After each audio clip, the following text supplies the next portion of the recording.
Assalamualaikum warahmatullahi wabarakatuh, saudaraku muslim semua, dimanapun Anda berada, semoga kalian selalu ada dalam lindungan Allah Subhanahu wa Ta'ala. Amin.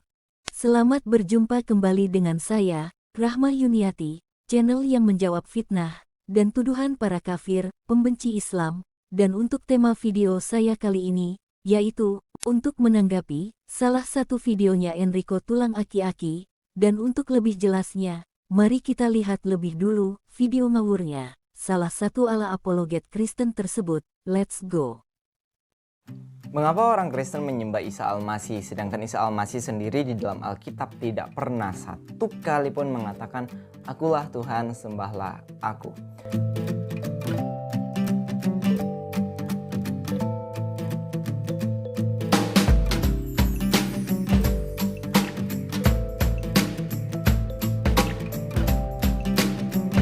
Halo, namaku Enrico Toralaki. Di video kali ini aku akan membahas tentang mengapa orang Kristen menyembah Isa Al-Masih. Sedangkan Isa Al-Masih di dalam Alkitab nggak pernah satu kali pun mengatakan, "Akulah Tuhan, sembahlah aku." Di video kali ini aku akan membahas 3 jawaban mengapa orang Kristen menyembah Isa Al-Masih, sedangkan Isa Al-Masih sendiri tidak pernah mengatakan, "Akulah Tuhan, sembahlah aku." Hei Enrico, ini jawaban untuk pertanyaan Anda. Dengarkan baik-baik. Hei Enrico, Anda mengatakan, mengapa umat Kristen menyembah Isa Al-Masih atau Yesus? Jawabannya adalah karena umat Kristen tidak mempunyai Tuhan, sehingga utusan Tuhan pun dinobatkan jadi Tuhan, dan itu namanya penyembah berhala. Are we allowed to enter churches or Buddhist, for that matter, any idol worship? They have some beautiful, beautiful monuments and cathedrals. Are Jews allowed to visit there to enjoy the architecture?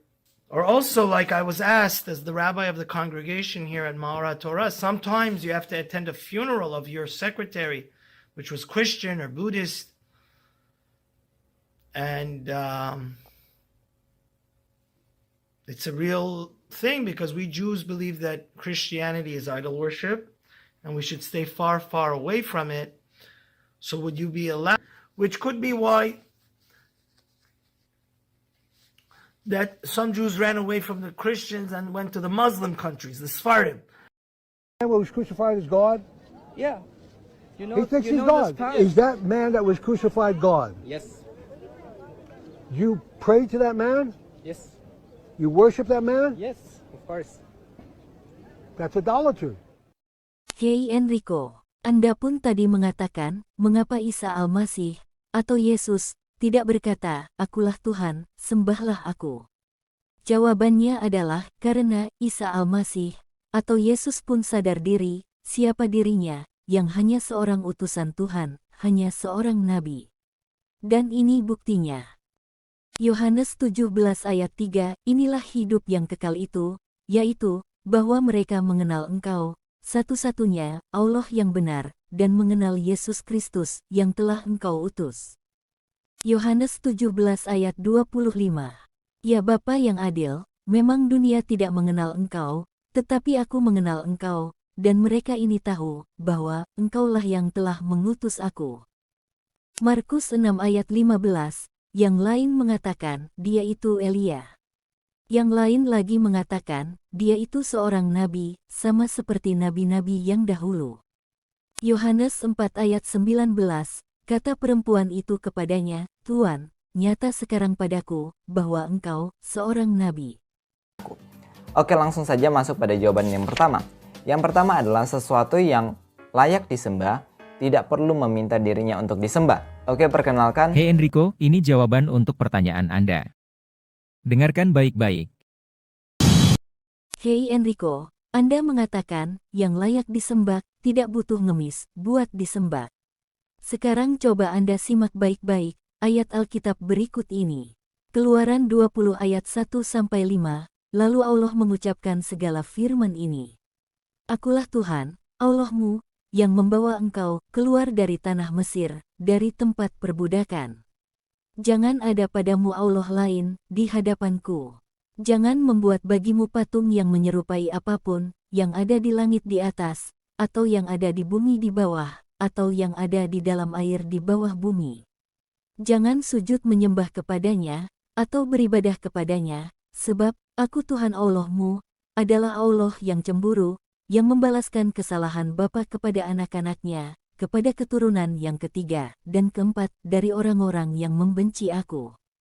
Sekarang silahkan Anda perhatikan kitab Keluaran, pasal 20, ayat 2. Di situ jelas terlihat, jika Tuhan dengan tegas dan gamblang memperkenalkan dirinya sendiri, dengan berkata, Akulah Tuhan Allahmu. Jadi buat Enrico, apakah Anda mau mengatakan juga jika Tuhan Allah dalam perjanjian lama telah mengemis dengan memperkenalkan dirinya? Ingat ya Enrico, jauh sebelum ada Yesus, sebelum ada Injil atau perjanjian baru, Tuhan Allah sudah lebih dulu memperkenalkan siapa jati dirinya. Jadi, kesimpulannya, apa yang Anda ucapkan tadi, hanyalah kebohongan saja. Dan coba Anda perhatikan pula, kitab Keluaran pasal 20 ayat 5-nya. Di situ jelas sekali, jika Tuhan Allah melarang keras untuk tidak menyembah kepada Allah lain di hadapannya, karena Dia adalah Tuhan Allah yang pencemburu.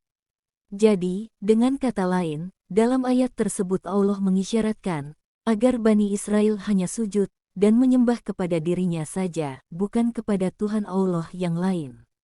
Dengan begitu, klaim Anda wahai Enrico, dengan mengatakan Tuhan tidak butuh disembah, itu hanyalah asumsimu saja.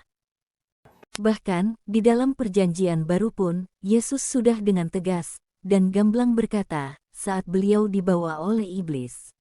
Matius 4 ayat 8-10. Dan iblis membawanya pula ke atas gunung yang sangat tinggi, dan memperlihatkan kepadanya semua kerajaan dunia dengan kemegahannya, dan berkata kepadanya, Semua itu akan kuberikan kepadamu, jika engkau sujud menyembah Aku. Maka berkatalah Yesus kepadanya, Enyahlah, iblis. Sebab ada tertulis, engkau harus menyembah Tuhan Allahmu, dan hanya kepada Dia sajalah engkau berbakti. Di dalam ayat Matius tersebut, dengan tegasnya, Yesus memerintahkan, atau menyuruh iblis, agar dia menyembah hanya kepada Allah saja. Sekarang logikanya, jika Yesus itu Tuhan Allah, maka Yesus pasti akan berkata, Enyahlah iblis, sebab ada tertulis, engkau harus menyembah Aku. Namun justru di dalam kisah tersebut, Yesus justru memerintahkan iblis untuk menyembah hanya kepada Allah saja. Dengan begitu, sudah sangat jelas sekali jika Yesus bukanlah Tuhan Allah, karena iblis pun tahu siapa Yesus dan siapa Tuhan Allah. Dan yang lebih parahnya, mana mungkin Tuhan bisa dibawa-bawa oleh iblis dan dicobai iblis? Di mana letak kuasa Tuhan jika Dia bisa dibawa dan dicobai iblis? Seharusnya Tuhanlah yang mencobai iblis, bukan iblis yang mencobai Tuhan. Oke, perkenalkan. Beliau adalah Joko Widodo, Presiden Republik Indonesia. Dalam kesehariannya, beliau seringkali melakukan yang namanya belusukan. Apa itu belusukan? Belusukan itu ketika Bapak Joko Widodo datang ke lapangan, datang ke masyarakat, dan melihat kondisi terkini dari masyarakat secara langsung. Dan ketika belusukan, Bapak Joko Widodo tidak pernah satu kali pun mengatakan kepada masyarakat, Halo, saya Presiden Republik Indonesia, saya Joko Widodo, Anda harus menghormati saya. Tidak pernah. Mengapa? Karena semua orang juga tahu bahwa Bapak Joko Widodo itu adalah Presiden Republik Indonesia yang tidak perlu meminta dirinya untuk dihormati supaya dia dihormati. Tetapi, jika Bapak Joko Widodo memang membutuhkan dirinya untuk diperkenalkan, maka dia memiliki yang namanya juru bicara. Juru bicara ini akan mengatakan, Ladies and gentlemen, please welcome the President of Indonesia, Joko Widodo. Hey Enrico, ini jawaban untuk pertanyaan Anda. Dengarkan baik-baik. Hey Enrico, Anda mengilustrasikan atau mengibaratkan Yesus dengan Bapak Jokowi. Jika begitu, ilustrasi yang Anda berikan bisa nabokin jidat Anda sendiri loh. Sekarang begini Enrico, mengapa Bapak Jokowi tidak perlu berkata, aku ini presiden loh? Karena, secara langsung, atau tidak, secara sadar atau tidak, Bapak Jokowi tahu betul siapa dirinya. Bapak Jokowi sama seperti kita, hanya orang biasa, dan gelar kepresidenan yang dia sandang sekarang, itu karena dipilih dan diangkat oleh rakyatnya sendiri.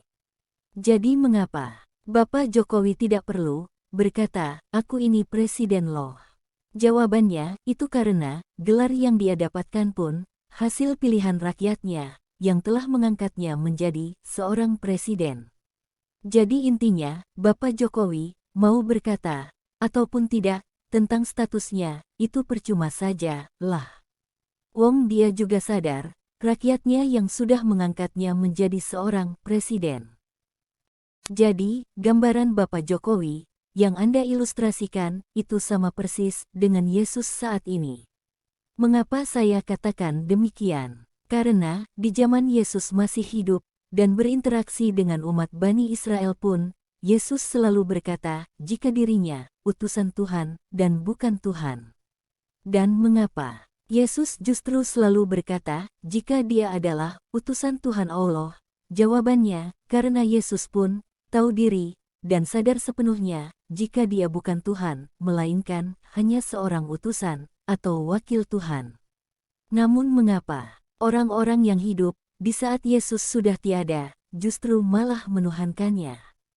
Jawabannya adalah karena status ketuhanan Yesus tersebut, hasil pilihan, dan hasil pengangkatan orang-orang yang tidak tahu Yesus yang sebenarnya, yang merumuskan status Yesus dari seorang Mesias atau Nabi, menjadi putra Tuhan, dan akhirat menjadi Tuhan itu sendiri, yang disepakati dalam rapat konsili Nicea. Jadi kesimpulannya, status ketuhanan Yesus itu adalah hasil pengangkatan orang-orang yang tidak mempunyai Tuhan, sehingga akhirnya manusia utusan pun dijadikan dan dipilih menjadi Tuhan. Itulah video bantahan saya bagian pertama.